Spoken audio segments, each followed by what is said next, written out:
안녕하세요. 전략적 종목 진행을 맡은 한지원입니다. 매주 월요일 직접 발굴해낸 종목을 심도 있게 분석해보고 투자 아이디어도 찾아보는 시간인데요. 신한투자증권 김동준 부장과 함께합니다. 부장님 어서 오세요. 예, 안녕하세요. 네, 오늘 가져오신 종목 어떤 종목일까요?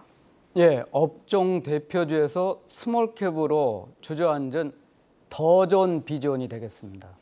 네, 뭐 더 좋은 비전 하면 저는 예전에 한창 코로나 심할 때 이제 재택근무 관련주로 많이 묶였던 걸로 기억을 하는데요. 이제 뭐 클라우드 플랫폼 관련 사업을 하는 기업이잖아요. 어떤 점에 주목을 해보면 좋을까요? 예, 이제 사실은 그 ERP죠. 전사적 자원 관리. 한번 이제 독일의 SAP, 셉하고 이제 대표적으로 이제 경쟁을 하고 있는 상황입니다. 사실 이제 그 ERP 체제가 그동안 이제 구축형이라고 하죠. 구축을 해두고 라이선스를 받는 구도에서 이제 클라우드 그리고 플랫폼 중심으로 진화하는 성장통을 겪고 있다 이런 측면입니다. 그래서 성장통의 마무리 국면이다 하는 측면이고 당연히 실적 반등을 시작을 했고 4분기부터 그동안 준비해온 신사업에 대한 성과가 가시하게 되기 때문에 투자 측면에서는 모멘텀으로 작용할 수 있는 측면이다 이런 측면입니다. 네, 뭐 이제는 성장통이 마무리가 되었다라는 이제 긍정적인 의견을 주셨습니다. 신사업에 대한 모멘텀도 있잖아요. 관련해서 좀 더 자세하게 구체적으로 전해주시죠.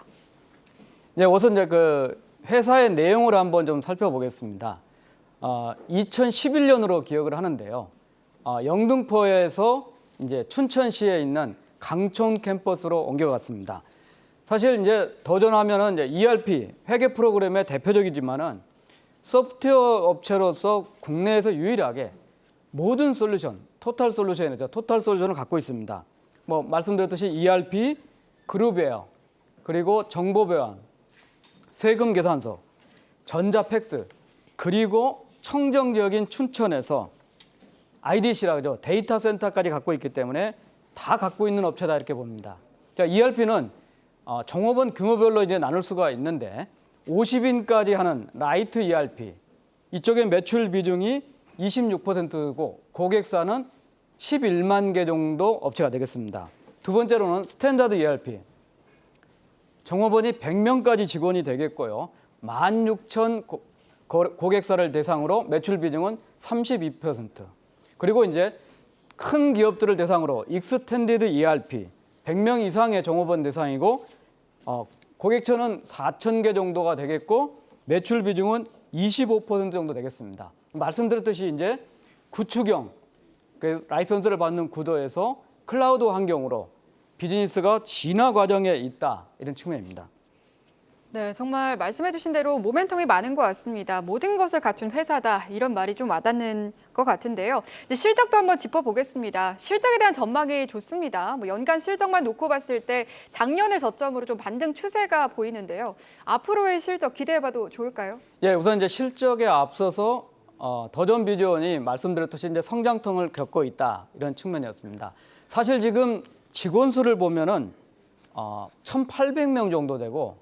소프트웨어 기업으로 1,800명 정도의 우수한 R&D를 갖고 있기 때문에 대단히 포텐셜이 좀 큰 기업입니다.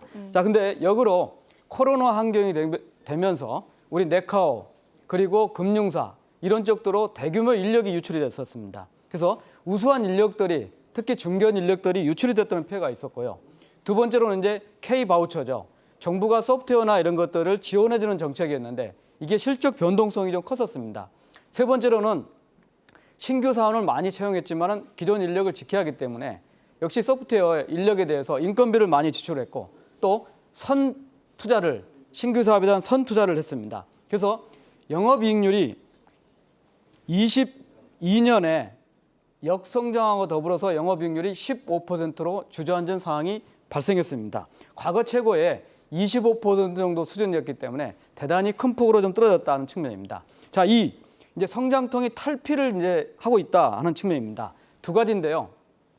말씀드렸듯이 이제 클라우드 플랫폼, 그래서 그 중소형사를 대상으로 하는 라이트 ERP 중심의 제품이 클라우드 버전이 위하고입니다. 이 위하고는 상반기 기준으로 매출 비중이 11%가 됐고 전년 동기 대비 성장률이 63%이기 때문에 확실하게 자리 잡았다 이렇게 볼 수 있고 중견기업을 대상으로 하는 아마란스 10 이쪽은 이제 그루비아가 포함돼 가지고 흔히 말하면 기업 포탈이다 이게 측면인데 역시 늦게 시작했지만은 상반기 매출 비중이 4%고 성장률이 44%이기 때문에 이게 이제 성장통을 탈피했다는 측면이 되겠습니다. 자, 신규 사업을 준비하고 있습니다. 세 가지입니다.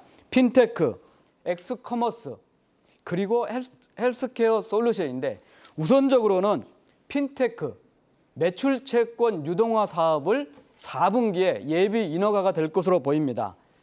브랜드명은 황금 두꺼비고요. 신한은행하고 JV를 통해서 추진하고 있는 사업이 되겠고 4분기에 금감원의 인허가가 되면은 JV를 설립하고 2024년부터 사업 개시를 할 것으로 보이기 때문에 긍정적인 모멘텀으로 작용했다는 측면입니다. 당연히 영업 시너지, 연결 실적 반영, 그리고 신사업에 대한 긍정적 이슈가 될 것으로 봅니다. 실적은 간단히 요약을 해보겠습니다. 2014년에 이 회사 매출이 1,400억 정도였고 영업이익이 200억 정도였습니다.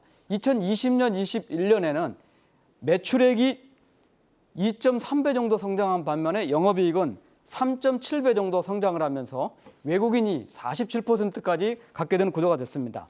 22년에 말씀드렸듯이 455억의 영업이익을 하면서 영업이익률이 15.0%로 주저앉았지만 2분기 실적을 바운딩을 했고요. 앞으로 영업이익 추이를 좀 볼 필요가 있고 영업이익률이 중요한데 23년, 24년에 영업이익률 643억, 24년에 744억. 그래서 영업이익률은 19% 그리고 20%로 서서히 우상향 실적을 그려갈 것으로 보입니다.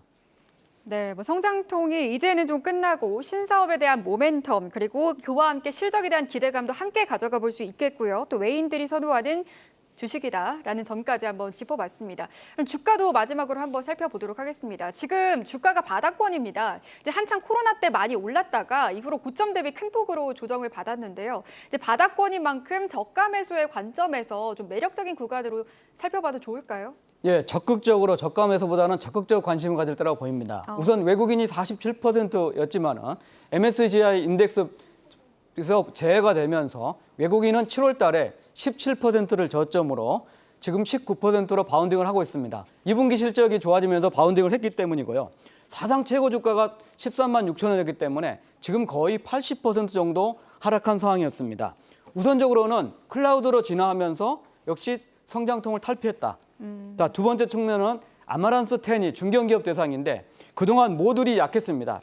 관리 모듈이었고 22년에는 유통 모듈, 그리고 금년 6월 달에 제조 모듈였기 때문에 중견기업 대상으로 완성이 됐다는 측면이고 말씀드렸듯이 실적은 2분기를 기점으로 우상향, 그리고 4분기에 신사업인 매출 채권 유동화가 되면서 투자 심리에 강력한 모멘텀이 될 수 있다는 측면, 그리고 주가 낙폭 과대를 감안하면은 이제는 오히려 기관이고 외국인이고 담을 수 있는 환경이기 때문에 지금 3만 원대에 있는 주가는 충분히 매력적이기 때문에 적극적으로 관심을 가져볼 만한, 그리고 기업용 소프트웨어 그리고 클라우드 플랫폼으로 진화의 성공 가능성이 큰 업체다, 이런 판단입니다. 네, 이제는 투자 심리가 좀 개선된 환경에 놓여 있기 때문에 적극적인 관심을 둬도 되는 구간이다라는 의견 들어보면서 더 좋은 비즈원에 대한 전망까지 들어봤습니다. 신한투자증권 김동준 부장이었습니다. 말씀 고맙습니다. 감사합니다.